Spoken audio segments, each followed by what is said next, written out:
¿Qué tal, amigos? Bienvenidos a su programa Realmente, un programa producido por la red de analistas y expertos latinoamericanos. Es un programa que va a impulsar la educación y la cultura en temas de inteligencia estratégica, defensa y seguridad nacional. Para ello tenemos un invitado de lujo que es el general Danilo Guevara Segarra, y el tema que vamos a tratar hoy día es inteligencia y criminalidad transnacional organizada. Estimado, nuestro invitado de hoy es general de la Policía en situación de retiro, quien ha sido jefe del Estado Mayor de nuestra Policía Nacional, ha sido jefe de gabinete del Ministerio del Interior, ha sido viceministro del Interior y director nacional de inteligencia. De verdad, para nosotros es un placer, es un lujo tenerlo aquí, y gracias de antemano por querer contribuir con la difusión de la cultura y educación en estos temas. Gracias por el honor, Ray. Encantado de estar en su programa. Bien, vamos a ir culturizando de menos a más. ¿Qué es inteligencia y por qué es importante la inteligencia operativa y estratégica? La inteligencia es una actividad que consiste en conocer las potencialidades, las vulnerabilidades de un enemigo o un adversario, alguien que represente un peligro para determinada organización, en este caso el Estado. La inteligencia como actividad es inmemorial, Ray, desde la noche de los tiempos. Especialmente los líderes militares y políticos han necesitado ese conocimiento. Claro, que hace muchos años era un conocimiento primario, poco elaborado, pero finalmente conocimiento, al fin y al cabo, porque sin esta materia prima es muy difícil tomar decisiones. Muy bien, hay que destacar esta primera intervención del general Guevara, en tanto que lo está mencionando un hombre de inteligencia, y decir de que la inteligencia viene de años, como dicen en la Biblia, en aquel tiempo, ¿no? O sea, no tiene fecha exacta, pero viene de que la humanidad se organiza, pues estamos en una disciplina que no es nueva, y mucha gente cree que es nueva. Dígame, en ese sentido, general, ¿cómo podríamos decir de que es un ciclo, ¿no?, de producción de inteligencia? Porque mucha gente cree que es chuponer el punto, que habríamos que culturizar. ¿Cómo se hace inteligencia? ¿Cómo se produce? Exactamente, vea. Hace bien en señalarlo. Este conocimiento esencial, casi instintivo, que está en las organizaciones principalmente, en efecto tiene una práctica, si se quiere, inmemorial. Pero ya en la etapa moderna, este conocimiento se ha ido sistematizando. Vale decir de que hoy día lo que pretende la inteligencia es abordar o llegar a una verdad, ¿no es cierto?, para presentarla en términos objetivos, oportunos, útiles a quien tiene que tomar decisiones. Puede ser el presidente de la República, puede ser un comandante general, un comandante de teatro de operaciones. Y si usted lo traslapa, digamos, incluso a la actividad privada, al gerente general de una organización que necesita conocer cómo está el mercado, cómo está la competencia. Bueno, pero volviendo al tema de la inteligencia estatal, que es materia de lo que estamos tratando, la inteligencia, repito, obedece a un estudio metodológico y certero de determinada realidad, ¿no es cierto? Y dentro de ello, por supuesto, el conocimiento de quiénes son, por ejemplo, los líderes y los que encabezan las organizaciones que las vamos a juzgar enemigas o adversas. Y acá quisiera, digamos, hacer hincapié de que en el mundo de la inteligencia siempre nosotros estamos hablando de la existencia de un posible enemigo que sea, o adversario que está presente, pero que es real porque es presente al día de hoy, o es potencial porque pasado mañana o en el futuro, ese incluso aliado nuestro o amigo nuestro, o esa potencia neutra o esa organización neutra que hoy día no constituye un enemigo en sí mismo, mañana sí podría pasarlo a ser. Y creo que lo que nosotros estamos viendo en el mundo actual corrobora un antiguo, digamos, refrán, ¿no es cierto?, una enseñanza de la historia de que no hay amigos permanentes y no hay tampoco enemigos permanentes, que esta es una cuestión de mutación.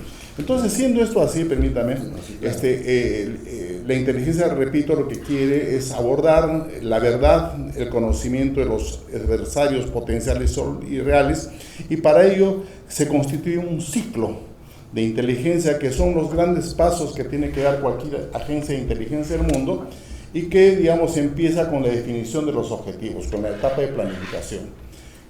Determinar sobre quién o quiénes vamos a hacer inteligencia, determinar qué vamos a hacer para abordar, digamos, los procesos ya operativos de la inteligencia, y esto se llama en general, como digo, orientación del esfuerzo de búsqueda. Después de eso pasamos ya a la búsqueda de las informaciones en sí mismas. Una vez obtenidas las informaciones, pasan a una etapa que es la de procesamiento, que es donde intervienen los analistas de inteligencia para poder integrar los diferentes datos que recolecta el sistema de inteligencia a través de sus aparatos de búsqueda. Una vez procesada esta inteligencia, es destinada a los tomadores de decisión, y finalmente son ellos los que van a, repito, solicitar posiblemente una ampliación de la información, y el ciclo se sigue retroalimentando de una forma indefinida. Qué bien nos ha explicado el ciclo de producción de inteligencia. Fíjense, no todo es chuponeo. El tema, primera cosa que nos destacamos, en tiempos de paz se llama adversario, y en tiempos de guerra se llama enemigo. Si es actual, no es actual, o si es futuro potencial. Así, ¿correcto? El adversario es, por decir, alguien que compite con nosotros, alguien que puede presentar algún tipo de amenazas o riesgos, pero son potenciales, están en latencia. El enemigo es aquel que ya está infringiendo un daño a nuestra seguridad. Esa es la diferencia. Y esas diferencias son importantes, sobre todo para la gestión pública y las políticas públicas, porque a veces no sabemos, por ejemplo, si el crimen organizado, cuando está organizado es crimen, y cuando no está, o sea, ahí entra un poquito el saber definirlo. No, y eso es muy importante lo que usted dice, porque muchas veces también nosotros confundimos ya dentro de la política interna, y pensamos de que el que compite políticamente con nosotros es nuestro enemigo, y esto no es así, es apenas un adversario, ¿no es cierto? Por supuesto, sobre ese adversario tenemos que tener alguna información, un conocimiento de lo que hace, pero digamos, si nosotros identificamos a un enemigo, lo tenemos que señalar y tenemos que tratar como tal, como alguien que ya amenaza en una forma flagrante, una forma, digamos, efectiva, nuestra seguridad. Ahora con el avance tecnológico de la inteligencia artificial, o antes de ello, el mismo Google, digamos, antes me parece que el talento de un hombre o mujer de inteligencia tenía que ser desde la búsqueda. Pero ahora buscar, ¿no? En un mundo que abunda de información, yo creo que es más bien el saber seleccionarlo. ¿Es correcto que ahora la habilidad sea más selección que búsqueda? Su pregunta es muy atingente, porque en este proceso de recolección de informaciones, ¿no es cierto?, primero tenemos que tener una mirada integral del fenómeno. Así que no solamente interesa saber qué es lo que hace este adversario o este enemigo potencial o real, sino cuáles son los entornos en que se moviliza. Y principalmente no es saber qué es lo que hace, sino qué es lo que piensa y qué es lo que postula hacer o podría hacer en el futuro. Entonces, es una labor desde esta perspectiva compleja, porque la inteligencia, si no es integral, si no es holística y si no es oportuna, deja de ser inteligencia. Bueno, pero a lo que usted iba, ¿no? En efecto, tradicionalmente en los sistemas de inteligencia del mundo, habían tres fuentes típicas de inteligencia. Una, la inteligencia abierta, que es la información pública que discurre. Otra es la inteligencia de señales, la inteligencia electrónica, y finalmente la inteligencia humana, que es la que emplea el agente, que es la que emplea personas. Bueno, en materia de inteligencia, digamos, abierta, hoy día pues, hay una proliferación inmensa, ¿no es cierto?, de informaciones.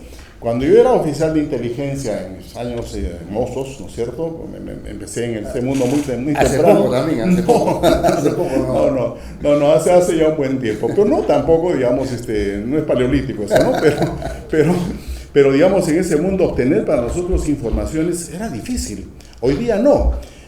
Con esta cuestión de las redes sociales hay más bien lo que se llama una intoxicación, le llaman algo así en el mundo de la inteligencia. Entonces, más bien el problema acá es diferenciar, cernir, cribar, porque hay demasiada información, lo cual naturalmente también complica el trabajo de saber qué sirve y qué no sirve. En materia de inteligencia electrónica, hoy día, digamos, ha habido un gran desarrollo, porque no solamente es la interceptación, no solamente son las señales, sino son los radares, son los satélites, etcétera, que en mucho están, digamos, cubriendo el espectro de la búsqueda. Pero aún así, la inteligencia humana, que es la que representa el 5% de la información que recolecta cualquier agencia de inteligencia del mundo, es clave. Porque, por fortuna, digo yo, la inteligencia todavía está basada en la perspicacia, en la sutilidad de los agentes de inteligencia, que tienen que infiltrarse, penetrar a veces en un trabajo largo, tedioso, complejo. Y bueno, pues tienen que hacer lo suyo, repito, a través, digamos, del ingenio, de la iniciativa, para obtener esa verdad y sobre todo, ¿sabe qué? Para no caer en el engaño. Porque nosotros tenemos que tener en consideración de que una de las armas favoritas de la inteligencia y de la contrainteligencia es también el engaño. Muy bien, qué interesante. Mire, yo voy a aprovechar su presencia, ya que usted ha manejado actividades de inteligencia, preguntas que son incluso a veces materia de investigación, ¿no? Por ejemplo, ¿cómo debería seleccionarse los futuros analistas, ¿no?, de inteligencia? Hay países como España, por ejemplo, que ellos son los que van a las universidades, preguntan cuáles son los mejores, y ellos son los que determinan quiénes son los que desean. Claro, hay que ver que la otra parte acepte, pero y en cambio acá, ¿cómo se hace? Se lanza una convocatoria, ¿quién quiere ser analista de inteligencia? Hay muchos, juventud general, que quisieran ser de inteligencia y no necesitan ser policías ni militares para poder estar en este mundo. ¿Cómo es ese proceso de selección, usted que ha manejado ese personal? Bien, permítame, voy a tener que guardarme algún tipo de reserva respecto a la selección, porque a pesar de que ya ha pasado algún tiempo que dejé la dirección de inteligencia, pero estoy obligado a la reserva. Pero en suma quisiera decirle de que la búsqueda de información está, digamos, situada sobre agentes de inteligencia, que muchos de ellos provienen del ámbito policial o están en el ámbito policial y militar, ¿no es cierto? Pero esa es una parte de la inteligencia, como lo hemos dicho. Ahora, en la otra parte, digamos, tenemos los analistas. Y sí, yo puedo dar fe y puedo, creo que señalarlo sin ningún tipo de equívocos o temor a equivocarme, de que en la Dirección Nacional de Inteligencia tenemos analistas de primer nivel. Entonces, y ellos son psicólogos, politólogos, abogados, algunos militares, algunos policías, antropólogos, que son economistas, por supuesto, porque, digamos, la DINI también hace inteligencia económica. Entonces, ellos son, digamos, el cuerpo fuerte de la DINI, que principalmente se ha encargado de nutrirse de estos profesionales, que los captamos principalmente en las universidades. ¿Cómo? Eso es un tema que quisiera tomar. Claro, sí, no hay problema. Pero es gente que, repito, que tiene un gran sentido, digamos, de su trabajo, que han sido adecuadamente concientizados y que están movilizados principalmente por algo, pero que es la seguridad nacional y no el amor a la plata. Claro. Pero sí me puede contestar, ¿en cuánto tiempo estima usted que un analista de inteligencia, desde que entra a un sistema, se forma? Toda la vida. Pero ya una producción... Yo creo de que pasado unos 2 o 3 años, digamos, de estar haciendo análisis en determinado campo, ya tiene la madurez suficiente como para poder hacer interpretaciones interesantes. Pero los analistas, por ejemplo, de la DINI tienen 14, 15 años y siguen formándose y siguen adquiriendo experiencias. Claro. En la DINI, digamos, hay un movimiento educativo bastante fuerte. Pues en mi época hemos traído, digamos, incluso semiólogos, politólogos del extranjero, para que conversen principalmente con nuestros analistas. Y muy bien, entonces, a ver, con respecto a este tema que usted había mencionado, ¿no?, de los adversarios, enemigos, solamente quisiera cerrarlo con esta pregunta.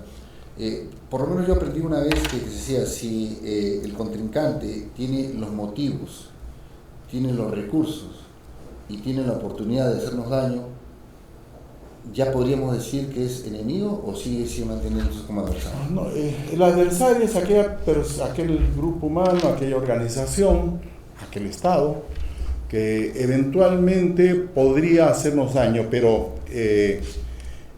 se convierte en un enemigo cuando ya manifiesta su intención de hacernos daño y tiene las capacidades para hacernos daño. Si no tiene la capacidad para hacernos daño, sigue siendo un adversario. Claro. Muy bien, muchas gracias. Ahora, vamos a ir entrando también un poco al tema de la criminalidad transnacional organizada, que ahorita es uno de los, digamos, problemas principales de nuestro país. ¿Por qué razón se dice que la criminalidad transnacional organizada es una amenaza contra la seguridad nacional, señor? Bien, mire, hasta antes de la Guerra Fría, las amenazas tradicionales para cualquier Estado eran las potencias cercanas, las potencias inmediatas, las potencias vecinas, con las cuales se suponía que podíamos tener un encuentro interestatal. Esto ha ido mutando y a partir de los años 60, 70 han aparecido nuevas amenazas, como por ejemplo el terrorismo y en este caso, digamos, la criminalidad transnacional organizada. El tráfico de drogas, en fin, todos son nuevas amenazas a la seguridad nacional. Pero acá quisiera hacer, digamos, una puntualización. Cada estado tiene la potestad de señalar qué constituye amenaza para su seguridad nacional. En su momento, por ejemplo, Estados Unidos, en la época del señor Clinton, determinó que el tráfico de drogas era amenaza para su seguridad nacional. Posteriormente hablaron de que la migración ilegal era amenaza para su seguridad. Y así, incluso los problemas derivados de la quiebra financiera, ¿no es cierto?, en el 2008 se constituyeron en amenazas para la seguridad nacional, de acuerdo a lo que Estados Unidos declaró que era amenaza para su seguridad nacional. En suma, nosotros también hacemos una cosa semejante. Tanto en la ley como en el Plan Anual de Inteligencia que elabora la DINI y que es aprobado por el Consejo de Seguridad Nacional, se establece cuáles son las amenazas para la seguridad nacional. Y creo que puedo decirlo también, digamos, no creo que cometa una infidencia.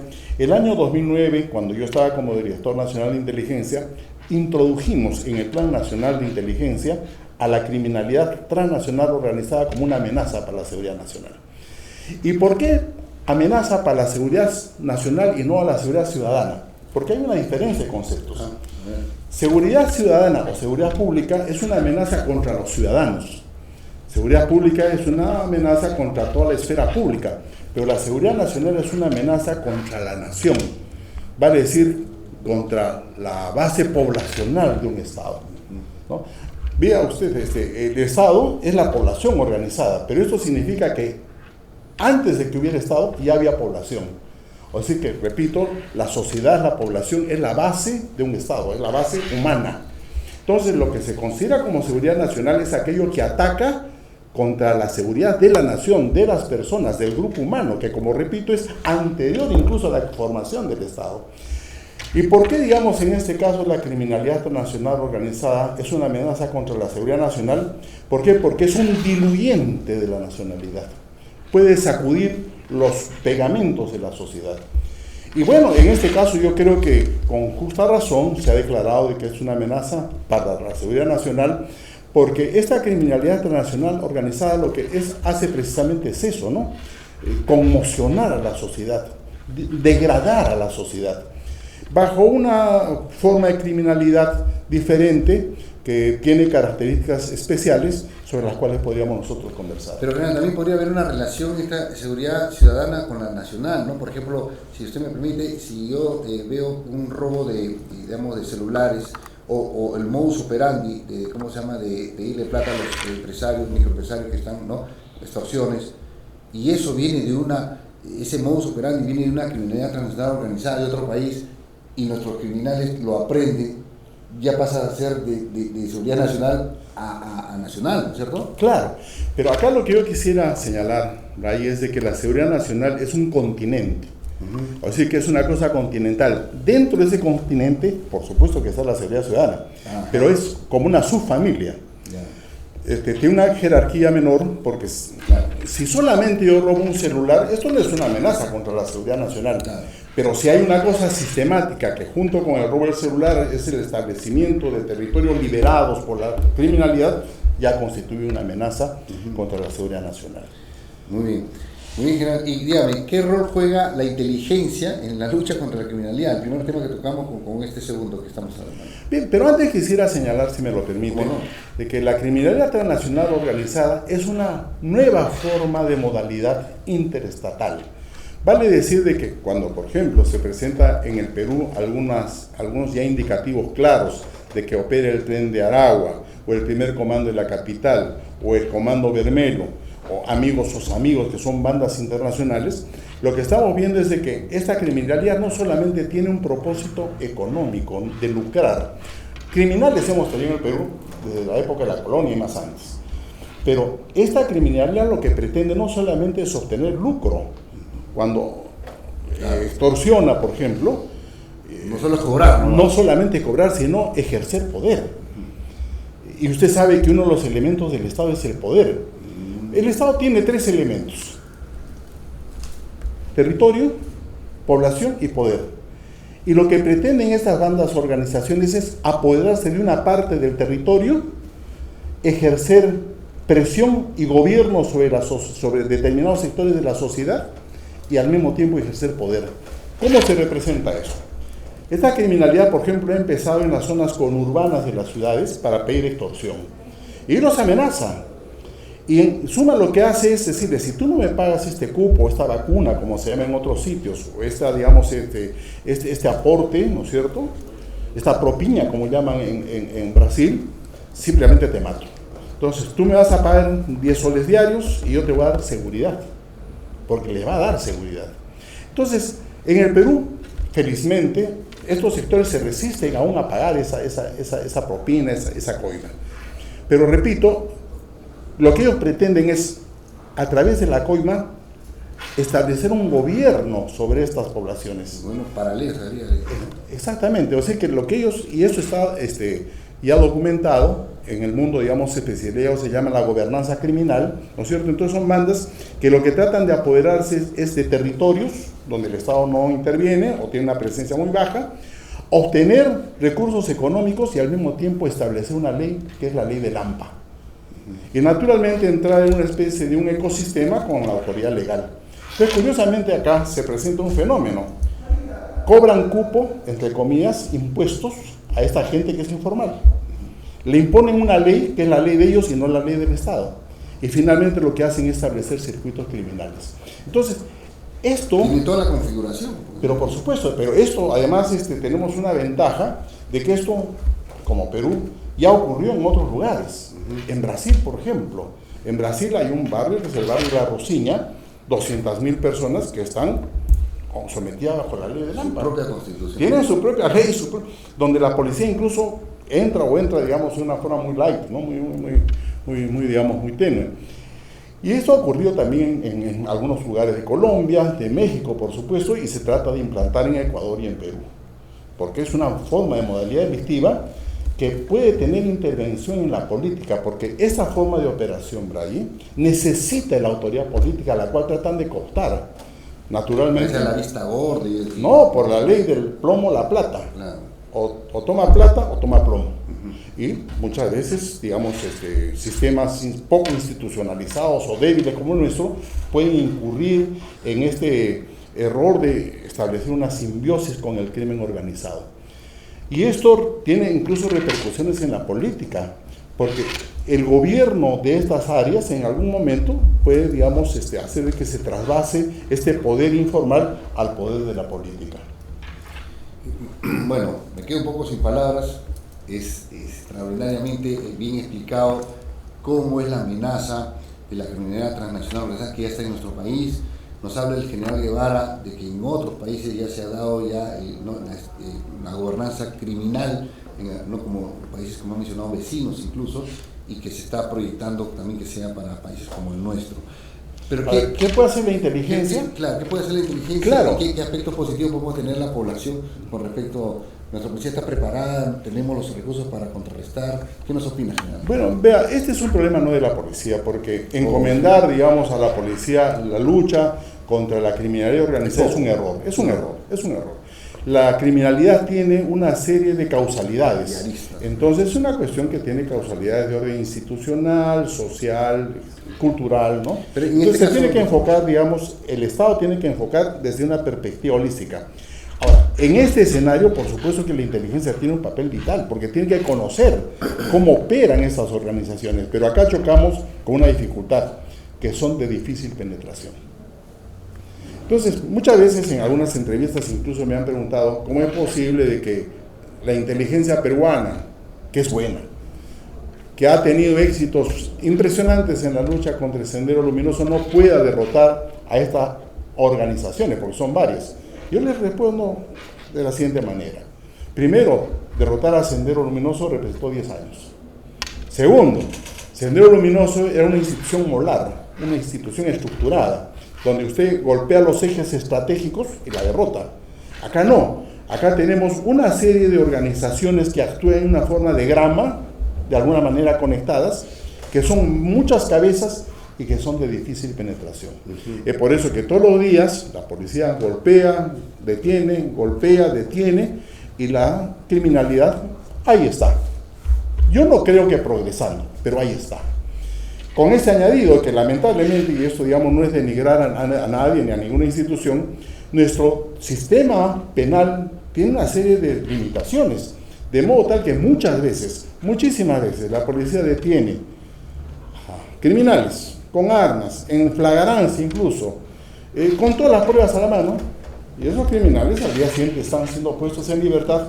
¿Por qué? Porque tenemos un sistema garantista que no se da cuenta de que es una situación especial. Cuyo diseño les favorece más que los... Claro, pero ¿sabe qué? Estamos hechos con que nuestro diseño, digamos, penal está para una situación, hablemos de normalidad. Claro. Pero nosotros no estamos en una situación de normalidad. Estamos ante una situación especial. Y desde mi perspectiva, yo creo que ante situaciones especiales tenemos que idear soluciones especiales. Muchas gracias. Y finalmente, para terminar, ¿es necesario que los organismos de inteligencia, ¿no?, a su juicio, tengan un marco legal más flexible? ¿Por qué? Yo creo que sí, por esta situación de excepcionalidad que estamos hablando. Pero esto no significa que tampoco se dé carta blanca a los organismos de inteligencia para que se apoderen de nuestras vidas, para que controlen nuestros actos o para que haya cabida a situaciones que sean anómalas. Entonces mi respuesta es sí, pero teniendo los necesarios resguardos para que mi seguridad, mi privacidad, la mía, la suya, de los ciudadanos comunes, esté adecuadamente protegida. Muy bien. Bien, muchas gracias, General Danilo Guevara. Ha sido nuestro invitado de lujo en el tema de inteligencia y criminalidad transnacional organizada. Esto ha sido todo por este programa. Soy Mario Aberger y nos vemos hasta la próxima. Muchas gracias. Muchas gracias a usted. Un placer.